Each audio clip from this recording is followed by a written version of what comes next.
बैठ करके हमारी एमपी साहिबा का धन्यवाद देना चाहूंगा, विश्वराज सिंह जी का धन्यवाद देना चाहूंगा, जिन्होंने दोनों ने इस घड़ी में हमारी मदद करी और राजनीति में जिस दिन ये शुचिता खत्म हो जाएगी, ये ईमानदारी खत्म हो जाएगी कि हमारा बीजेपी से एमएलए है, क्योंकि वो नाथद्वारा इसलिए कि वो बीजेपी से सांसद है, कोई अगर उन्होंने अच्छा काम किया है तो मैं धन्यवाद देता हूं उनको, हमारी सारी तमाम पार्टी की तरफ से कि हमारे लीडर को, हमारे पार्टी की विचारधारा वाले एक सरपंच को बहाल कराने में सच्चाई का साथ दिया, उन्होंने कोई गलत काम नहीं किया था, उसके लिए साथ दिया, उनका धन्यवाद देता हूं। और तो और इस पूरे प्रकरण के अंदर जिस तरह से गुर्जर समाज लामबंद होकर के अंबालाल जी के साथ लगा, जिस तरह से हमारे तमाम युवा साथियों की हौसला अफजाई रही, कांग्रेस के तमाम सीनियर लीडर्स का उनको मार्गदर्शन रहा और जो इन्होंने लड़ाई लड़ी वो फाइट टू फिनिश थी।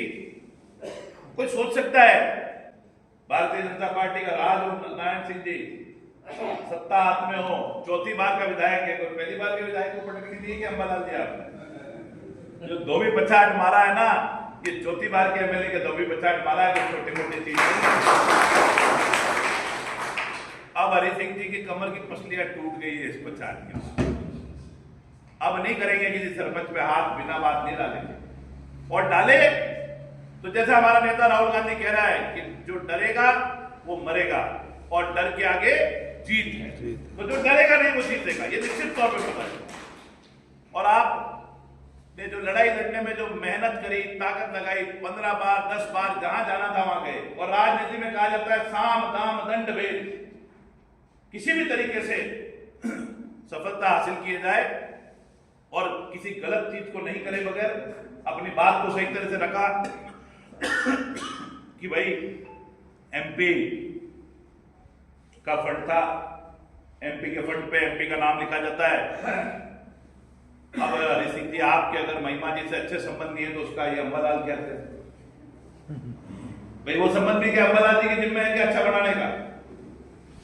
तो इसीलिए मौजूदा विधायक महोदय को सोचना चाहिए कि एक सरपंच, उसके लिए आप लिख रहे हो, इससे मुझे तकलीफ हो रही है, चिट्ठी में लिख के दे रहे हो, वो चिट्ठी सार्वजनिक हो जाए तो मुझे जरूर देना कि अगर एक विधायक को जो चौथी बार विधायक बन गया, उसको एक मात्र सरपंच से अगर तकलीफ हो रही है तो उसकी ताकत का आप अंदाजा लगा सकते हो कि अगर भीम देवगढ़ में सबसे कमजोर कोई आदमी है वो हरि सिंह। आज पिछला कांग्रेस राज की बात होती है, पूरा राज चला, हम लोगों ने किसी सरपंच के साथ अन्याय नहीं किया। हमने कहा कि हो सकता है सरपंच भाजपा मानसिकता का हो सकता है, होते भी है, और हमारे यहां ज्यादातर भाजपा मानसिकता के थे। एक और बात मैं बताना चाहता हूं, तो इस पूरे इलाके में किसी एक सरपंच के खिलाफ, आंसू भाई गवाह है, किसी एक सरपंच के खिलाफ इस कारण से नहीं किया कि मेरा कोई शिलालेख पे नाम नहीं लिख रहा या क्या नहीं लिख रहा, और मेरे पे मातेश्वरी कृपा है और आप लोगों का मार्गदर्शन रहा, लक्ष्मण सिंह जी ने, और आप लोगों ने हमको राजनीति सिखाई। कोई ऐसा मौका ही नहीं आया कि किसी सरपंच ने मुझे कहा हो कि साहब आपका नाम नहीं लिखेंगे। वो तो आगे होके कहते थे साहब भले हमारे कुछ भी हो, नाम तो आपका ही रहेगा ना शिलालेख के ऊपर। यह हालात रही थी पूरे 5 साल। हमको कहीं संघर्ष नहीं करना पड़ा। जितने तमाम सरपंच आज हरि सिंह जी की चमचागिरी कर रहे हैं, वो सरपंच शिलालेख ले लेके घूम रहे थे। मैंने कभी नहीं कहा कि मेरा नाम लिखो उस पर या मत लिखो, और इतना मुकदमेबाजी करने की नौबत कहां आ रही है। अरे अगर आपका काम अच्छा होगा तो सरपंच कोई भी हो, ज्यादा दूर क्यों जाते हैं।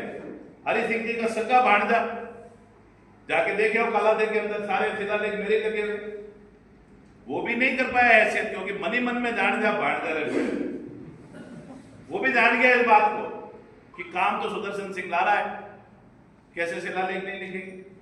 सारी दुनिया भर के काम लाओ तो कोई सरपंच मना नहीं करता हरि सिंह जी, पर आप 2-2 साल तक गायब रहो इलाके से, फोन नहीं उठाओ सरपंच के, फोन नहीं उठाओ किसी के, तो निश्चित तौर पे कौन लिखने वाला शिलालेख पे। आप नगर पालिका चेयरमैन के तौर पे थे या शोभालाल जी खुद भी नगर पालिका चेयरमैन के तौर पे रहे, कभी ऐसे हमने को नाम लिखाने का संघर्ष करना पड़ा क्या? या अंतराज जी गवाह है, नाम लिखाने का कोई संघर्ष नहीं था। हमने हमारी तरीके से उदयलाल जी के राज में जो भी हमने शिलान्यास कराया, आप लोग सब गवाह थे। ये संघर्ष क्यों होता है? क्योंकि जब आप इलाके में काम नहीं करते और फिर सरपंच से उलझते हो तो इसीलिए जो लड़ाई अम्बालाल जी ने लड़ी, उस तरह की लड़ाई हम सबको लड़नी पड़ेगी। इसीलिए आज विशेष तौर पे हमने इनका स्वागत सम्मान किया। इत्तेफाक की बात है कि कल इन्होंने पदभार भी वापस ग्रहण कर लिया, पूरे लोगों के साथ पदभार ग्रहण किया। मैंने जो वीडियोस देखे हैं सोशल मीडिया पे कि भारतीय जनता पार्टी के कार्यकर्ता नेता तक शर्मिंदा हो रहे हैं अपने विधायक के ऊपर कि हमारे विधायक ने ऐसी बेवकूफी क्यों की। और मैं उन लोगों का धन्यवाद दूंगा कि उन्होंने कम से कम 2 साल बाद ही पर उनको समझ में तो आया कि ये चक्कर क्या चल रहा है। इसीलिए कांग्रेस के कार्यकर्ताओं को और इस हॉल में बैठे हुए तमाम लोगों की जिम्मेदारी बनती है कि हम लोग अपने अपने इलाके में भी जाएं। जैसे अभी मैं कह रहा था कि हमारे 25 वार्ड है नगर पालिका, अब 25 वार्डों में नारायण सिंह के और प्रकाश जी अकेले घूमे तो 25 वार्डों की जीत हासिल हो जाएगी क्या? नहीं, सबको घूमना पड़ेगा। आपको 25 वार्डों में कम से कम 75 प्रभारी लगाने पड़ेंगे, कम से कम। जो वहां का महत्वपूर्ण आदमी है, चुनाव कोई भी लड़ ले प्रकाश जी, 25 वार्डों में 75, 80, 100 प्रभारी लगाया जाए, एक वार्ड में 4-4, 5-5 जनों का इंचार्ज बना के और अभी से भेजा जाए। और जितने भी मुकेश जी के अनुभव हैं, इस शोभालाल जी के लिए तो पैम्पलेट लाना पड़ेगा, A4 साइज का पैम्पलेट, छोटे पैम्पलेट से काम नहीं चलेगा। A4 साइज का पैम्पलेट है भ्रष्टाचार के लिए, और वो पैम्पलेट छपाओ और अपने 5 जनों की कमेटी को बोलो घर घर जाए, घर घर जाके इसकी जागृति करके आए। निश्चित तौर पे आपकी नगर पालिका जीती हुई है, कोई आए नहीं आए, आपकी नगर पालिका निश्चित तौर पर आप जीते हो।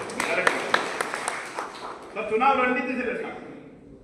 चुनाव एक अकेला आदमी ना तो सुदर्शन सिंह लड़ सकता है, ना नारायण सिंह जी लड़ सकते हैं, ना प्रकाश जी। यही सेम का सेम रणनीति हमारे मंडल अध्यक्ष, तमाम मंडल अध्यक्षों से मैं अनुरोध करना चाहूंगा, तमाम मंडल अध्यक्ष जो यहाँ नहीं मीटिंग में आ रहे हैं, मदन जी वो भी, और हमारे ब्लॉक अध्यक्ष गण